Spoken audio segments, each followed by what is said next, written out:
abrisse sua Bíblia no livro de Hebreus. Aliás, você não precisa abrir, porque eu só vou ler um versículo só. O nosso texto maior vai ser depois. Então, se as meninas puderem colocar Hebreus capítulo 11, daqui a pouco eu falo para você o versículo, tá bom? Mas antes de lermos esse versículo, eu gostaria de saber se entre vocês aqui, as moças, as senhoras, né? Se alguém algum dia já recebeu algum tipo de prêmio, ou na escola, ou no trabalho, eu não sei. Olha lá, a Laura. Olha lá, ali, ó, as meninas lá no fundo, aqui também. Isso. Vocês gostaram de receber um prêmio? Muito! É bom receberem prêmios. Prêmio por bom comportamento, prêmio por participar em prêmios para o melhor funcionário do mês, né? Pelo menos eu tenho uma foto uma vez. E isso eles recebem por terem prestado um bom serviço, por ter sido um bom aluno, uma boa aluna, né? Aliás, até em acampamento, né? Quem já participou dos acampamentos aí, batistas e talvez outros, você pode ver que também já levaram as pessoas, ou o grupo levava, então tinha prêmios individuais. Então isso é muito comum. Mas você sabia que Deus também Ele dá prêmios? Deus também gosta de dar prêmios? Isso não é só privilégio de dar prêmios só em empresas, escolas, não. Deus também, Ele gosta de dar prêmios. Isso nós vamos ver aqui em Hebreus, capítulo 11, no versículo 6. Sem fé é impossível agradar a Deus, pois quem dele se aproxima precisa crer que Ele existe e que recompensa aqueles que o buscam. Na minha tradução, usa a palavra que Ele é galardoador daqueles que o buscam. Que na verdade a palavra galardão, isso aí, é prêmio e recompensa. Por isso que nessa tradução já está traduzido, né? Eles já deixaram a palavra mais clara. Mas a palavra original na Bíblia é galardão, tá? Ah, meu Deus, é no outro, né? Tá certo. É continuação. Porque aquele que se aproxima de Deus, creia que Ele existe, que é galardoador dos que o buscam. Essa aí que eu tenho. Então, Deus, Ele é galardoador. Ou seja, Deus, Ele dá prêmios, Deus, Ele dá recompensa. Agora, é bom a gente entender que esse prêmio e essa recompensa não tem nada a ver com salvação. Quando a gente pensa em salvação, a salvação não depende de prêmio nenhum, não depende de bom comportamento, não depende de um bom desempenho na vida cristã. A salvação não depende disso. A salvação não é o nosso assunto de hoje, mas a salvação é pela graça, pela fé em Cristo. Então, não tem nada a ver, mas Deus, Ele é galardoador, Ele gosta também de dar prêmios. Prêmios para aqueles, é claro, que merecem, aqueles que estão tendo um bom desempenho, né, na sua vida cristã, como servos de Deus. E nessa noite, eu quero que a gente fale um pouco, pense na história de uma mulher que ela recebeu um grande prêmio. E nós vamos ver por que ela foi merecedora desse grande prêmio. Abra aí a sua Bíblia no livro de 2 Reis.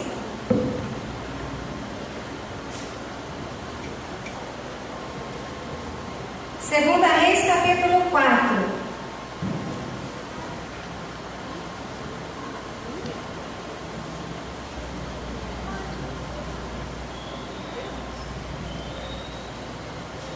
Eu acho que vai precisar. Pessoal, as meninas vão sofrer, que nós vamos precisar desligar. Acho que é aquele que está brincando muito aqui, né? Mas vamos lá, seguro com a mão. Então vamos lá, nesse capítulo de 2 Reis 4, a partir do verso 8, nós vamos ler sobre a história dessa mulher, uma mulher que não é registrada na Bíblia o seu nome. Ela é chamada de mulher sunamita, porque ela morava em Sunem. A história dela é muito longa, começa no versículo 8 e vai até no 37. Essa mulher, ela viveu duas grandes experiências na vida dela. Não é possível numa noite a gente destacar as duas experiências que ela teve. Então nós vamos até a metade da história, que é a primeira parte dessa história dela, que vai até o versículo 17. Aí numa outra oportunidade a gente fala sobre a outra experiência dela. por enquanto é do 8 ao 17. Então diz assim: certo dia, eu vou ler aqui na minha tradução. Certo dia passou Eliseu por Sunem, onde se achava uma mulher rica, a qual o constrangeu a comer pão. Daí, todas as vezes que passava por lá, entrava para comer. Ela disse a seu marido: veja que este que passa sempre por nós é santo homem de Deus. Façamos-lhes, pois, em cima um pequeno quarto, obra de pedreiro, e ponhamos-lhe nele uma cama, uma mesa, uma cadeira e um candeeiro. Quando ele vier à nossa casa, retirar-se-á para ali. Um dia, vindo ele para ali, retirou-se para o quarto e se deitou. Então disse ao seu moço Geazi: chama esta sunamita. Chamando-a ela se pôs diante do profeta. Este dissera ao seu moço: diz-lhe: eis que tu nos tens tratado com muita abnegação. Que se há de fazer por ti? Haverá alguma coisa de que se fale a teu favor ao rei ou ao comandante do exército? Ela respondeu: habito no meio do meu povo. Então disse o profeta: que se há de fazer por ela? Aí Geazi respondeu: ora, ela não tem filho e seu marido é velho. Disse ele: chama-a. Chamando a ele, ela se pôs à porta. Disse-lhe o profeta: por este tempo, daqui a 1 ano, abraçarás um filho. Ela disse: não, meu senhor, homem de Deus, não mintas a tua serva.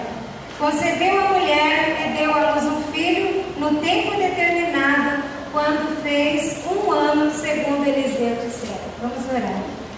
Senhor nosso Deus, muito obrigada, Senhor, porque nós já podemos sentir a tua presença aqui em nosso meio. Obrigada porque o Senhor está entre nós. E agora nós vamos ler a tua palavra, estamos lendo, vamos meditar na tua palavra. E nós pedimos ao Senhor que o teu Espírito Santo esteja nos direcionando, preparando o nosso coração, abrindo a nossa mente, para que nós possamos receber aquilo que o Senhor tem para as nossas vidas hoje. Em nome de Jesus. Amém.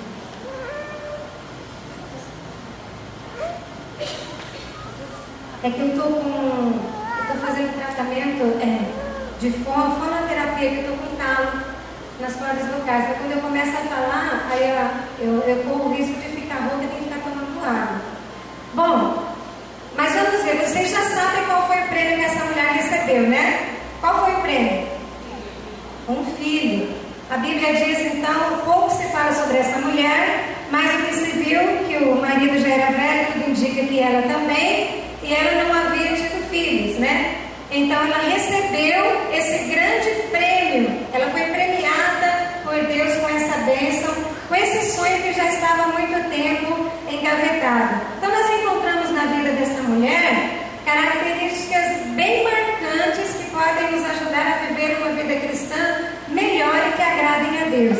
Primeiro que nós podemos ver nessa mulher uma característica marcante muito importante, que a levou a receber esse grande prêmio, foi o profundo amor que ela tinha pela obra missionária. Nós vemos aí do versículo 8 ao versículo 10 que ela notou que se passava pela sua cidade, né? Talvez ela ali olhando da janela, não sei se ela tinha o hábito, né, de ficar de tardezinha lá sentada na frente da sua casa, como alguns costumam fazer, e ela então via esse homem de Deus, esse homem que ela julgava ser o homem de Deus, que é o profeta Eliseu.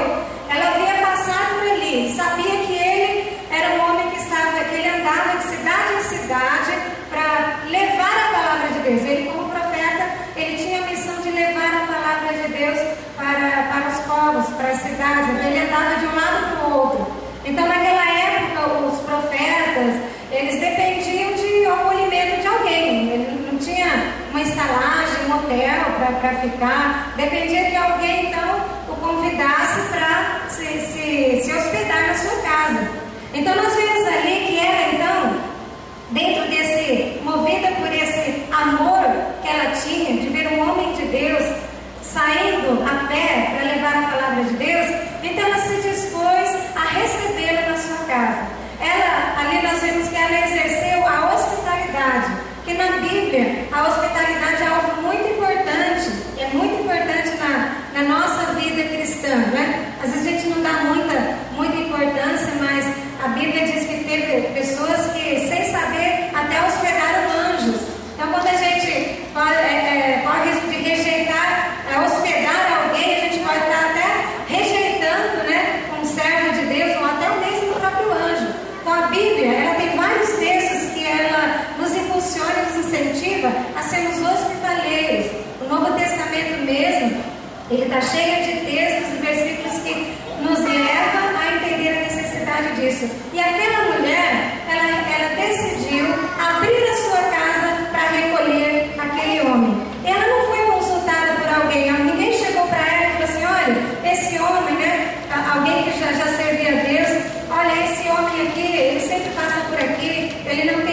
multiplicar, ele trabalha muito na obra do Senhor. Será que você não pode, então, hospedá-lo na sua casa? Não, ninguém foi perguntar para ela, ninguém foi lá saber se ela podia, porque como ela era uma mulher rica, o texto diz que ela era uma mulher rica, ela devia ter uma casa boa, né? Ela tinha boas condições, então ela provavelmente alguém poderia pedir, mas ninguém pediu. Ela simplesmente viu a necessidade daquele homem de Deus e ela então abriu as portas da sua casa para acolher. O texto diz que ela não simplesmente falou para o profeta: venha aí na minha casa, coma um pouquinho, né? Porque a princípio o texto diz que ela o convidou para comer pão na sua casa, né? Esse foi o primeiro foi o primeiro estágio. Então o texto diz que todas as vezes que ele passava por aquela cidade, ele ia lá comer pão. Mas por quê? Porque ela insistiu. O texto diz que o profeta ele ficou constrangido, pelo tanto que ela insistiu para que ele entrasse na sua casa. E aí então, a partir desse dia, todas as vezes que ele passava por lá, então ele ia até a casa dela para se alimentar e depois continuar a sua jornada. Então nós vemos aí que essa mulher ela tinha um coração hospitaleiro.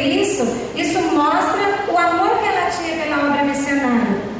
Às vezes as pessoas, você pode dizer assim: ah, mas ela era uma mulher rica, provavelmente ela tinha uma casa grande, uma casa bonita, ela podia acolher alguém, né? Ela podia servir uma boa alimentação. Mas a Bíblia diz, Jesus diz o seguinte em Mateus 10:42: quem der de beber, ainda que seja um copo de água fria, a um destes pequeninos, por ser o meu discípulo, de modo algum perderá o seu galardão. Então tem muita gente que deixa de ser abençoada porque fica com vergonha. Às vezes chega missionário, chega um servo de Deus: não, na minha casa não dá, eu não tenho uma casa bonita, não tenho uma boa comida. Perde de ser abençoado porque acha que não tem o suficiente, né? Mas é o que Jesus está falando: se você servir com apenas um copo de água fria, quando ele diz a meus pequeninos, ele não está falando de criança, porque o texto, capítulo 10 de Mateus, Deus está falando sobre os 12 discípulos que ele estava enviando para pregar o Evangelho.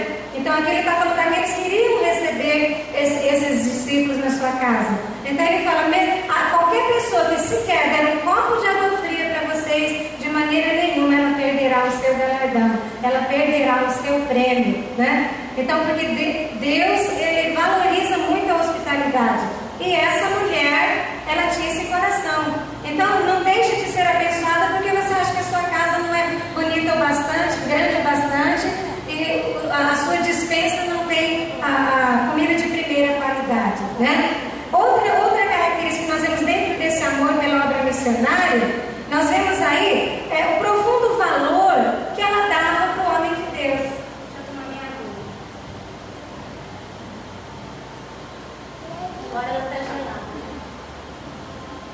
Então, ela tinha um profundo respeito. Você vê que no versículo 9, ela diz assim: ela disse a seu marido: olha, vejo que este que passa sempre por nós, ele é um santo homem de Deus.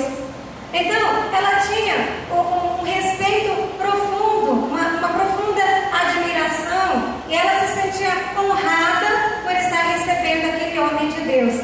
Porque a Bíblia, lá no Novo Testamento, o apóstolo Paulo sempre dizia, né?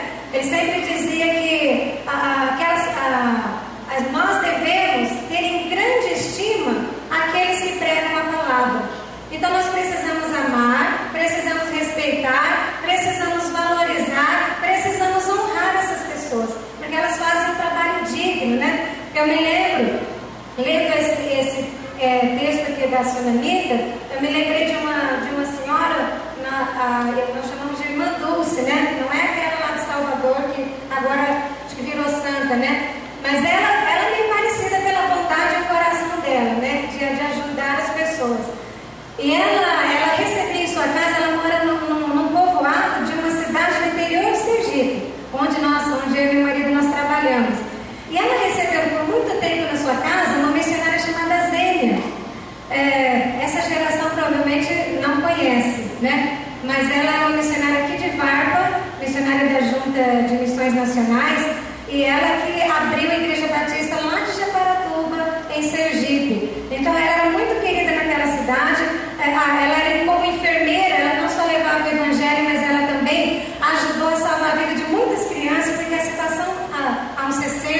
atrás, era tão precária que as crianças morriam de febre. E ela foi uma grande bênção para a cidade. Tanto é que hoje existe o nome de uma rua de Japaratuba com o nome dela. Eu não sei dizer o sobrenome dela porque é Leto. Mas eu cheguei a conhecer, porque quando nós chegamos em Japaratuba, ela já estava aposentada como missionária, mas ela ainda morava, ela estava viva. Agora ela faleceu há 2 anos. E essa irmã Dulce, até hoje, ela conta as histórias dessa missionária, que são muitas histórias lindas. E ela tinha esse coração aqui como da sunamita. E ela amava hospedar aquela senhora, Dona Zênia. Ela amava, ela tinha uma alegria profunda, ela tinha muito respeito, ela honrava muito. E ela trata dessa forma qualquer pessoa que chegue lá para pregar a palavra de Deus. Qualquer pessoa. Então, nós vimos nessa mulher esse amor pela obra missionária. O respeito e a honra que ela dava àquele homem porque ele pregava a palavra de Deus. Dentro desse amor, nós também vemos que ela exercia o princípio da mordomia cristã. O que é a mordomia cristã? A palavra mordomia significa administração. A Bíblia diz que eu e você, nós somos mordomos de Deus. Mas o que significa isso? É exatamente isso. Nós somos administradores daquilo que é de Deus. Então, o que significa ter uma consciência de mordomo? Significa que eu entendo que tudo que eu tenho não é meu. A vida que eu tenho não é minha, eu estou apenas administrando. A família que eu tenho não é minha, eu só estou administrando. Os bens que eu tenho não são meus, eu estou apenas administrando, porque tudo pertence a Deus. Tudo pertence a Deus. Esse é o princípio da mordomia. E essa mulher tinha isso bem forte na vida dela, porque nós vemos aí que, a princípio, ela começou a hospedar esse homem. Ela começou a servir o pão, a alimentar. Mas, de repente, ela falou para o marido dela: olha, esse homem é um santo homem de Deus. A gente não pode apenas abrir a nossa casa, servir a ele o pão, que era a comida básica da época, e depois mandar ele embora, não sei para onde. Vamos fazer o seguinte: nós vamos construir um lugar para ele ficar. Então, todas as vezes que ele vier para essa cidade, ele vai poder descansar ali. Então, foi a ideia dela: vamos construir um quarto para ele. Um quarto, nós vamos colocar ali uma cama, uma mesa, uma cadeira e um candeeiro. Então, ele pode chegar ali, descansar, renovar as suas forças e continuar caminhando. E nós vemos aí que ela não fez qualquer lugar para ele ficar.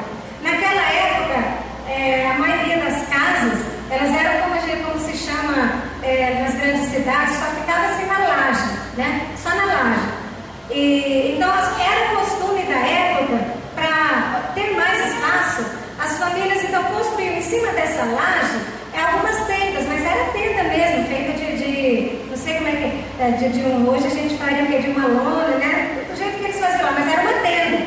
Mas não foi isso que ela pensou em preparar para aquele homem. Mesmo que ele não morava ali fixo, né? Que ele só passava. Mas ele falou para o marido: olha, vamos fazer algo que seja obra de pedreiro, ou seja, um quarto de verdade. Então, o que nós vemos aí? Nós vemos aí ela exercendo o grande princípio da mordomia cristã, onde ela reconhecia que aquilo que ela tinha não era para ela usufruir somente para ela.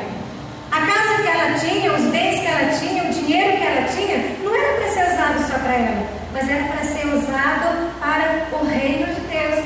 Então ela foi, colocou a mão no bolso, fez esse quarto, e o texto diz que a partir daí, todas as vezes que o homem passava por lá, ele já chegava e subia, porque a entrada não era como que um sobrado da gente hoje que é por dentro. Eles construíam umas escadas por fora. Então, quando ele chegava, ele já sabia que ele tinha o seu quartinho lá. Então, subia, descansava, renovava suas forças e continuava o seu trabalho. Então, ela tinha essa consciência de que ela era uma administradora. E tudo o que ela tinha pertencia a Deus e devia ser usado para Deus. Aí, talvez você pense assim: ah, mas ela era rica, né? Eu não teria condição de armar nem sequer uma barraca para alguém, né? Para um servo de Deus, um missionário, um pastor, alguém que estivesse pregando a palavra de Deus, um evangelista. Eu não teria. Mas isso daí então é para quem pode. Não, não é para quem pode. O princípio da mordomia é para quem tem consciência. Então, ofertar para a obra de Deus, aí também entra a questão do dízimo. Não é questão de ganhar pouco ou ganhar muito, isso não entra em questão. A questão de oferecer o que tem a serviço do reino de Deus é simplesmente a questão de obediência. É você ter a consciência, como essa mulher tinha, de que o que nós temos não é nosso, que é de Deus e deve ser usado para o reino de Deus. Isso é consciência. Então, não é porque eu ganho pouco, então que eu não posso fazer, eu não posso ajudar. Eu não posso fazer isso que essa mulher está fazendo. Pode sim, pode, porque você já deve ter ouvido a história, aquela história da Bíblia, da viuvinha pobre. Quem não ouviu ainda a história da viúva pobre? Que um dia Jesus chegou lá no templo e ele sentou, devia ter sentado ali nos primeiros bancos, e na hora do momento de oferta, ele ficou observando as pessoas irem lá depositar sua oferta. Aí ele viu aquelas pessoas que eram ricas, que tinham mais dinheiro, mais posse, né? Ia lá com aquela pose e colocava lá, né, o seu dinheiro gordo, sua oferta gorda, né? E saía assim tudo, né, lisonjeado, porque, puxa, né, estou dando bastante, né? A obra de Deus agora vai crescer. Mas o que chamou a atenção de Jesus foi aquela viuvinha, aquela senhora, já devia ser idosa, que chega andando bem devagarzinho, aí chega lá e joga 2 moedinhas, só 2. Mas, poxa, Jesus achou isso mais importante do que a oferta daqueles homens. Achou, sabe por quê? Porque aqueles lá eles estavam dando do que sobrava. Mas aquela mulher, ela estava dando tudo o que tinha. Tudo o que tinha. Isso para Jesus é importante. Se o seu tudo é R$1, vale mais do que os 1.000 de quem está dando, que poderia dar 2. Ele tem 2, ele pode dar 2, mas ele só dá 1.000. E você não tem mais do que 1, e você dá 1. Para Jesus você foi mais bem-aventurada do que aquele que deu 1.000. Então, os valores de Deus são diferentes. Agora, o que vai contar é a nossa consciência, é a nossa obediência. É essa consciência de que o que nós temos é de Deus. Tem gente que fala, o dinheiro é meu, sou eu que trabalho, eu que sou. Não, o dinheiro não é seu, não, é engano. O dinheiro é de Deus. É de Deus, porque se nós trabalhamos e ganhamos, é porque Ele nos dá saúde, Ele dá o sol. Se o dia que Deus resolver, falar assim, esse povo aí esse mundo aí está perdido mesmo, quer saber uma coisa? Eu vou cortar o ar que se respira, eu vou tirar o sol, acabou a chuva, eu quero ver alguém ganhar dinheiro, né? Então, tudo é de Deus. E essa mulher tinha essa consciência, e mais, ela tinha consciência de que ela podia fazer algo para o reino de Deus. Talvez ela pensou assim, mas eu não posso sair por aí andando como esse homem, pregando o evangelho, eu nem sei fazer isso direito, e também não poderia, né? Eu tenho meu marido, como é que eu vou fazer isso? Mas uma coisa eu posso ajudá-lo, eu posso servi-lo, de alguma forma eu posso dar uma mãozinha. Então, e ela foi muito abençoada por isso. Às vezes nós deixamos de ser abençoados por Deus, porque a gente fala assim, eu não sei fazer o que aquela pessoa faz. Eu fico parado, não faço nada. Mas eu não sei cantar como essas meninas aqui, então eu fico parada, sentada e não faço nada. Eu não sei pregar como aquela pessoa prega, então eu não faço nada. Não, gente, o reino de Deus ele é grande. Diante de Deus não tem esse negócio, quem prega é superior a quem não prega, quem canta é superior a quem não canta. Não existe isso, não. O que existe é um lugar para cada pessoa no reino de Deus. E aquela mulher entendeu isso. Ela falou assim, eu não sei fazer o que ele faz, mas eu posso então ajudá-lo. O que eu posso fazer? Então eu vou hospedá-lo na minha casa. Então, ajude como você puder, mas não fique sem fazer nada. Porque é você que vai ganhar. É você que vai ser abençoado. Lembra que esse grande prêmio que ela ganhou sem pedir foi prêmio por bom desempenho na sua vida cristã, pela sua fidelidade, não é? Então a primeira característica marcante que nós vemos nela aí, que eu creio que foi assim, a base para que ela recebesse esse prêmio, é esse amor que ela tinha pela obra missionária. Mas em segundo lugar, nós vemos também uma outra característica marcante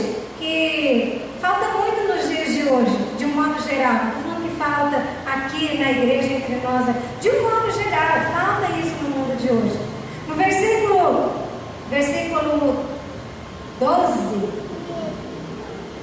12, ela diz assim: então disse o seu moço, quer dizer, aquele profeta então chegou um dia, aí ele já tinha passado ali por muitos dias, dormido ali várias noites. Um dia então ele chegou para o seu moço, que ele tinha um acompanhante, né? E ele falou assim para ele, perguntou para ele, disse a ele: chama essa sunamita. Aí ele disse que ele chamou, aí ela chegou diante do profeta. Aí ele disse então para ele: diz para ela, eis que você tem nos tratado com muita abnegação. O que você há de fazer por ti? Então, o próprio profeta reconheceu nessa mulher uma característica marcante na vida cristã, que chama-se abnegação. O que significa isso? Se você for ler o dicionário, vai estar bem claro. Abnegação significa desprendimento do interesse próprio.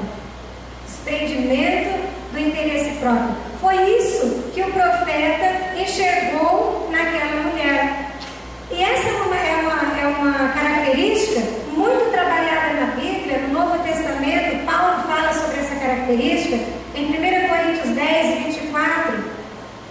Diz assim: ninguém busque o seu próprio interesse. Ninguém busca o seu próprio interesse, e sim o que é do outro.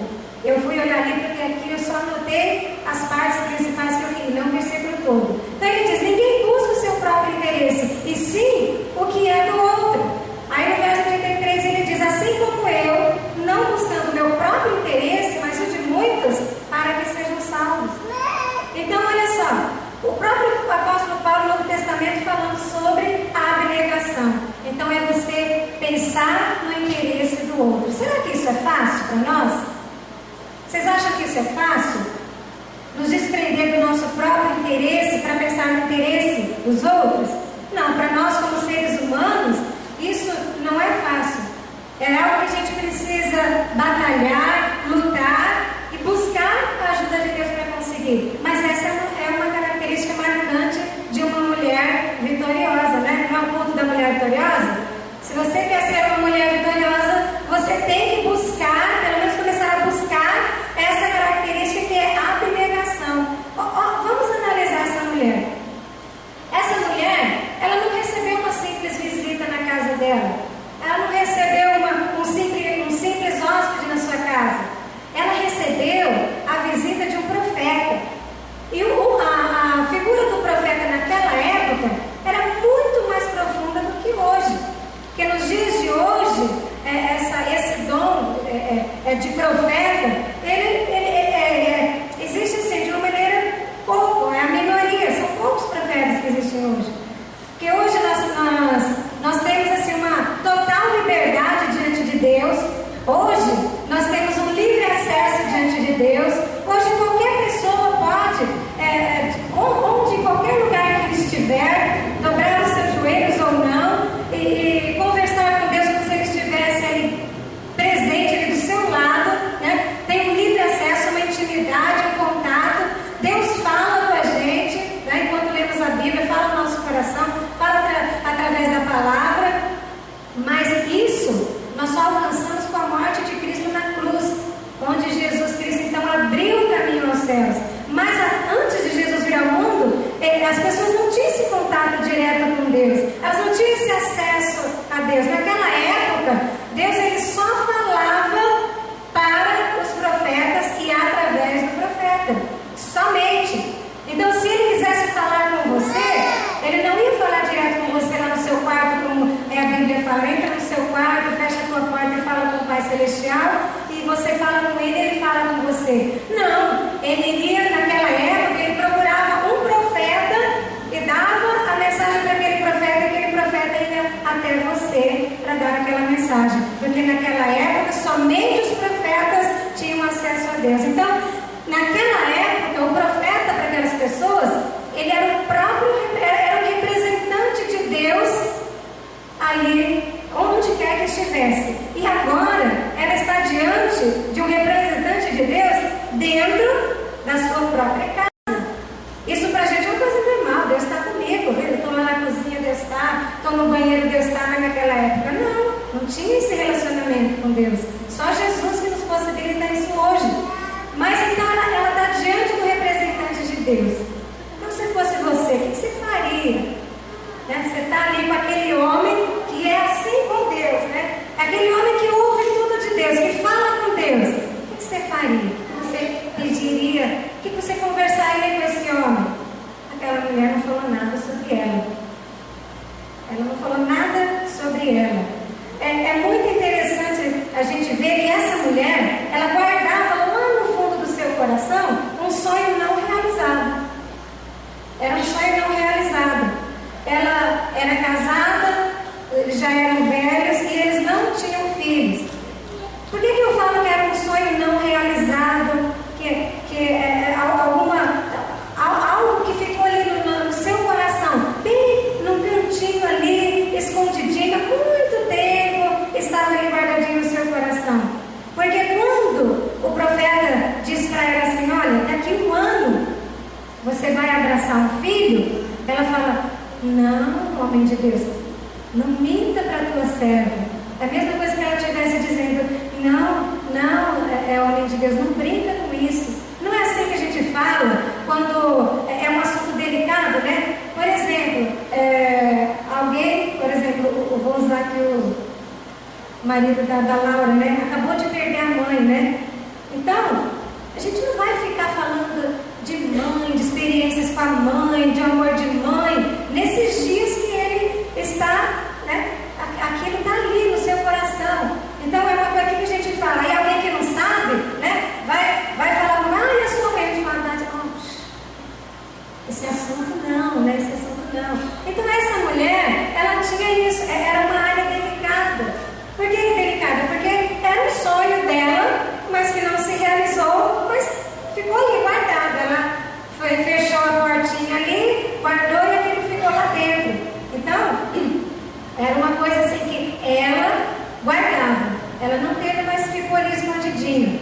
Então ela tinha isso, ela teve a chance de conversar com esse representante de Deus, falar sobre essa experiência dela, sobre esse sonho não realizado, mas ela não fez. E tudo indica que ela não conversava muito, nem falava muito sobre ela, porque quando o profeta resolveu falar com ela, ele mandou chamar. Ela foi chamada até a sua presença. Então tudo indica que ela não tinha aquele hábito de sentar e conversar com ele. Ela apenas exercia, estava a serviço do reino de Deus. Ela apenas servia.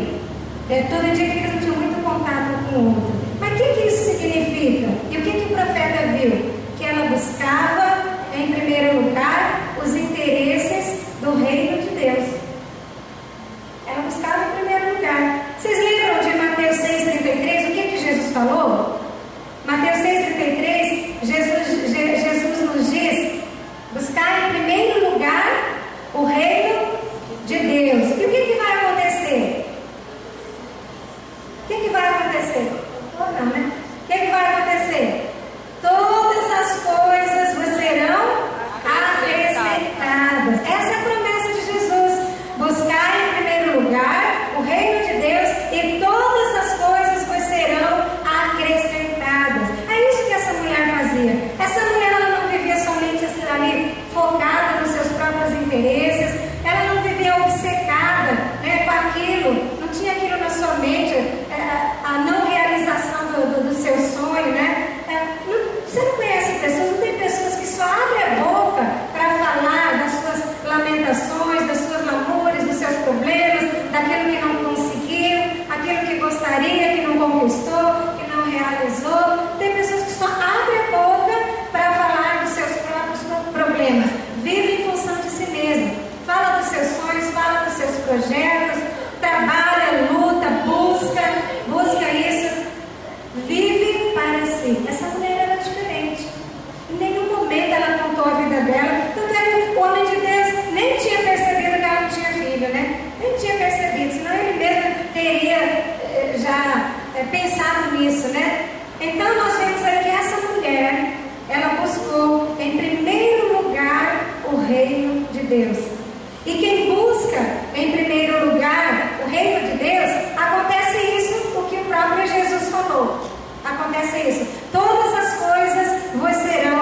acrescentadas. Vocês viram nesse texto ela pedir alguma coisa? Ela pediu alguma coisa para o profeta? Não, ela não pediu. Não pediu, não falou nada sobre o seu problema, sobre a sua dor, sobre aquele sonho não realizado.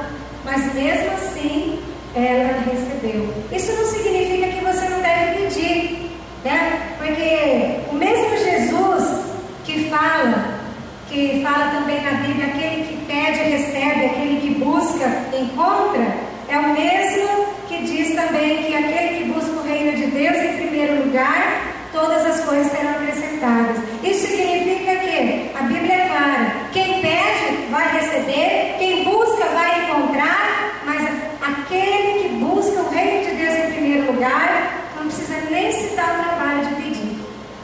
Olha que maravilha! Você nem se dá o trabalho de pedir. Sabe por quê? Porque Deus sabe. Deus sabe. Aquele homem não sabia, mas Deus sabia o que estava no coração daquela mulher. Ele sabia de tudo isso. E Deus olhou para aquele coração e disse: eu já sei como é que eu vou premiar essa mulher. Eu já sei como é que eu vou premiar essa mulher. Então essa é a segunda característica marcante. Essa mulher, ela tinha na vida dela esse princípio da abnegação, que é o desprender-se dos seus próprios interesses de buscar o do outro. E o profeta viu isso, porque ele ficou assim, de boca aberta: como é que essa mulher me recebe na sua casa, me dá comida, constrói um lugar para eu morar? Em nenhum momento ela me cobrou, em nenhum momento ela falou assim: ó, profeta, você está sendo bem assistido, agora dá uma forcinha aí com Deus, né? Porque já que ela não podia, né? Esse acesso, dá uma forcinha. Mas em nenhum momento ela falou dela, ela pediu qualquer coisa. Em terceiro e último lugar, terceira característica marcante na vida, que eu vejo na vida dessa mulher, é o contentamento. O que é isso, contentamento? É a pessoa viver contente, satisfeita com aquilo que tem, com a vida que tem, com o que conseguiu conquistar. Então, só que a gente olha para essa mulher e a gente fica meio assim, eu fiquei pensando: puxa, tudo bem, né? Que ela não quis incomodar o profeta, né? Chega lá, ele estava cansado, trabalhou muito, evangelizou muito, ela não queria incomodar, de ir lá falar dos dilemas dela, né? Do sonho não realizado do passado. Tudo bem, ela não quis incomodar. Mas daí, quando é perguntada, não falar nada, que o que a gente vê no verso 13, quando ele pergunta para ela assim: o que se há de fazer por ti? Haverá alguma coisa que se fale a teu respeito diante do rei ou diante do comandante do exército? Então ela respondeu: habito no meio do meu povo. O que ela disse com essa expressão? Olha, eu estou muito bem.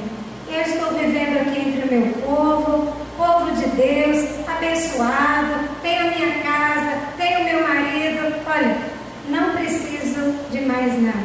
Gente, ela teve a chance dela, era a chance que ela tinha de colocar agora os seus interesses em questão. Mas ela simplesmente fala: não preciso de nada, está tudo bem.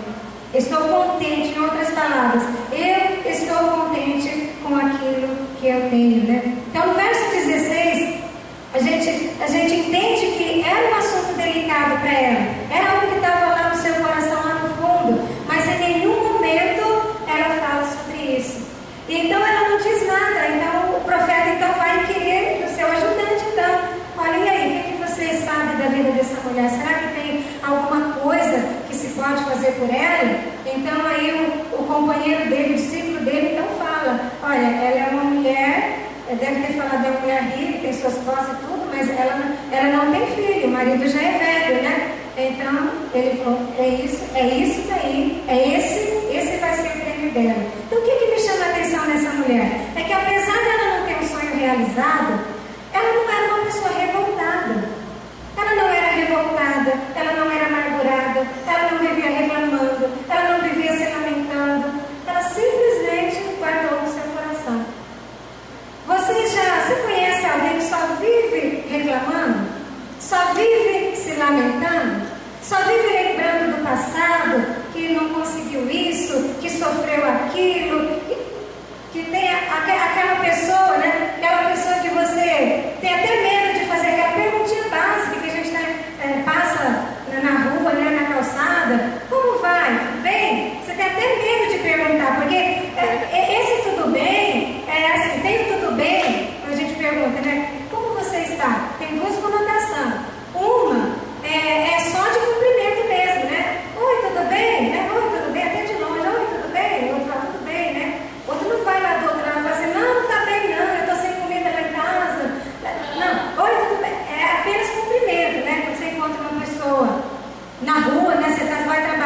é rápido, é apenas uma saudação, como bom dia, boa tarde, né?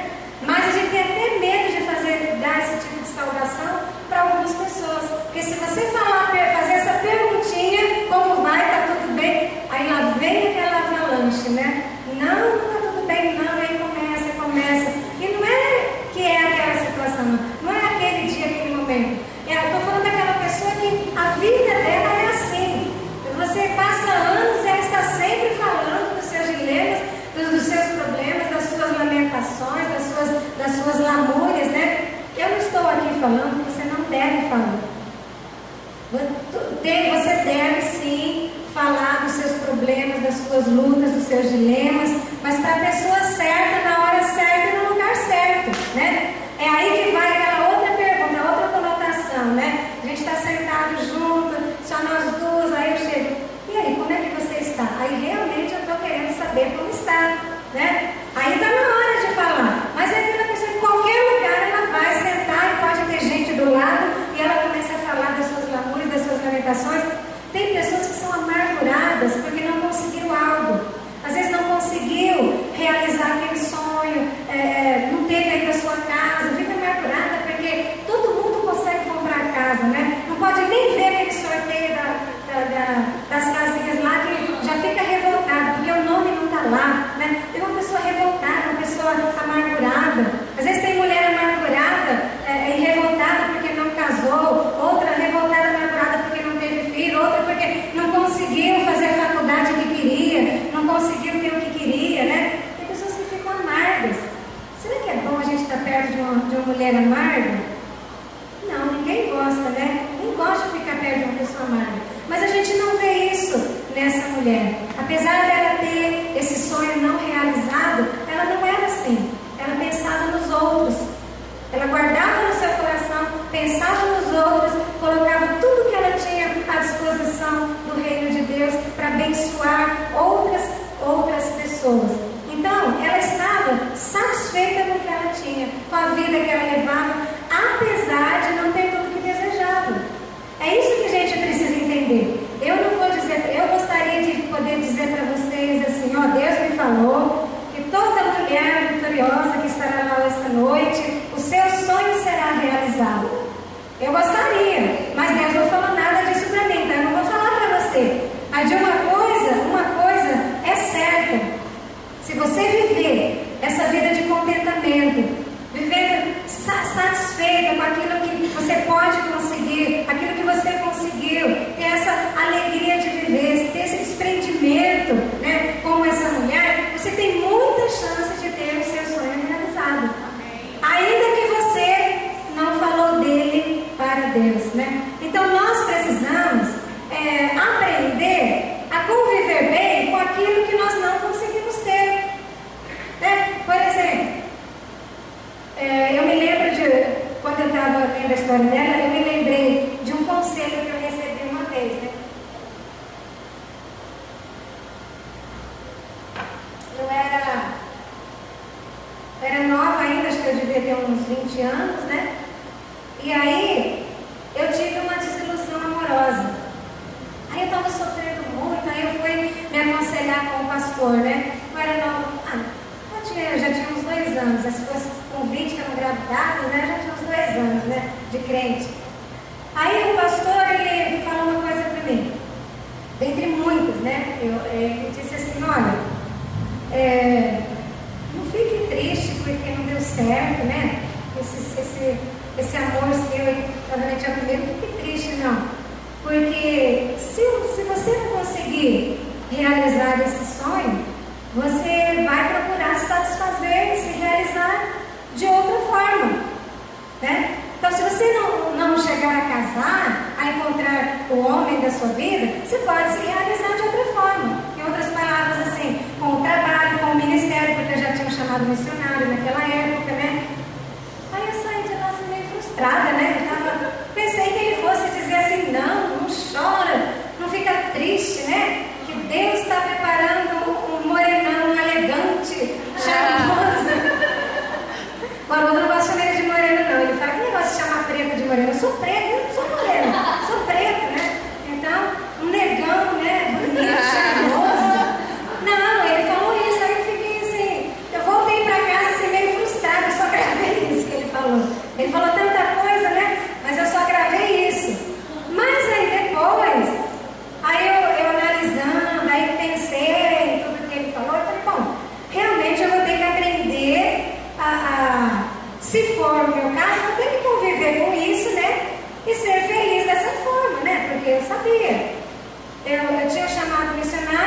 irmão, tem muitas missionárias que são solteiras, né? Então pode ser que eu estou na lista também, né? Então eu vou ter que me acostumar com a ideia, e se essa for a vontade de Deus, então vou ficar feliz, né? As meninas não estão gostando nada dessa conversa, né? Mas não é, o propósito de Deus era outro, e Ele já estava preparando já alguém para mim. Mas por que eu lembrei disso? Porque a gente precisa aprender a lidar com nem tudo na vida a gente vai conseguir, isso aí é fato. Ninguém tem tudo na vida. Ninguém tem tudo na vida, né? A gente vai precisar aprender a lidar com as frustrações, a lidar com sonhos não realizados, porque nem todos os sonhos que nós temos é de Deus. Porque Deus conhece o nosso futuro, conhece a nossa vida, Ele sabe o que é melhor para nós. Nem tudo aquilo que a gente acha que é o nosso sonho, que é o melhor para nós, realmente é. Então muitos deles você vai pedir e Deus não vai dar, porque Ele está sabendo que não é o melhor para você, não é o melhor para mim. Então nós temos que aprender a viver contentes, mesmo não tendo tudo o que nós pedimos. Então qual é a sua situação hoje? Você ainda não casou? Então fique feliz, porque esteja bem enquanto você ainda é solteiro, né?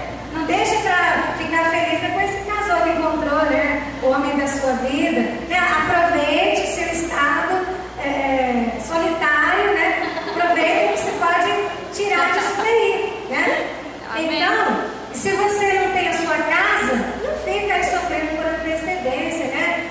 Viva feliz. Você está morando no Léo? Não tá. Tem gente que tem uma agonia para ter casa própria. Uma vez uma mulher falou, né, para mim, eu disse, eu não sei o que esse povo vive com esse negócio de casa própria. Meu pai morreu sem ter a casa própria e nunca dormiu na rua. Tem sentido, né? Tem sentido. Ele nunca dormiu na rua, né? Então, tem gente que se torna muito amargurada por coisa que não conquistou. Vamos viver o dia de hoje e vamos fazer, como Jesus falou, buscar em primeiro lugar o reino de Deus. E talvez vocês todos lembram. E as outras coisas serão acrescentadas. Todas as coisas serão acrescentadas. Então nós não devemos depositar nossa satisfação em coisas ou pessoas, e sim em Deus, porque a gente pode não ter essas pessoas ou essas coisas, né? Então nós precisamos ter a nossa satisfação em Deus. E eu quero finalizar com Efésios 3:20, se puder colocar aí para todo mundo acompanhar. Efésios 3:20 diz: ora, aquele que é poderoso para fazer infinitamente mais, além do que pedimos ou pensamos. Além, foi o que aconteceu com a mulher, né? Ela nem pediu, nem sequer pensou em pedir, mas ela recebeu, ela ganhou o prêmio. Por que eu chamei isso de prêmio? Porque não foi um pedido, ela não pediu nada para Deus. Então não foi uma bênção que ela alcançou, porque ela buscou, porque ela foi atrás. É um prêmio pela sua vida cristã autêntica, pela sua devoção a Deus, pelo seu compromisso com a obra missionária, pelo seu amor às pessoas, pelo seu desprendimento, pela sua abnegação. Foi um prêmio que ela recebeu. A Bíblia fala sobre galardão de duas formas. Tem o galardão, que é um galardão que a gente vai receber no céu. A Bíblia não especifica como será esse galardão. Ninguém sabe. Só diz que vai ter galardão. O que significa isso? Significa então que lá no céu, aqueles que entregaram sua vida para Jesus teriam prêmios. Mas você sabe como que isso pode acontecer. Mas Deus, em vida, aqui mesmo, Ele já começa a dar prêmios para aqueles que o buscam de todo o coração. Então, que nós possamos, nós como mulheres, né, para sermos essas mulheres vitoriosas, né, como é o título do nosso culto, nós possamos ser como essa mulher sunamita, ter essas características na nossa vida. Aí nós temos grande chance de Deus desengavetar, né, pegar a chave daquele sonho, aquele desejo lá não realizado, ou dar algo ainda melhor. Se Ele vê que aquele que você tem guardado não é o melhor, Ele vai te mostrar que Ele tem algo melhor ainda e Ele poderá te dar, não é? Então, uma verdade é: todos aqueles que creem em Cristo têm a salvação, mas somente aqueles que buscam o reino de Deus em primeiro lugar ganharão prêmios. Aleluia!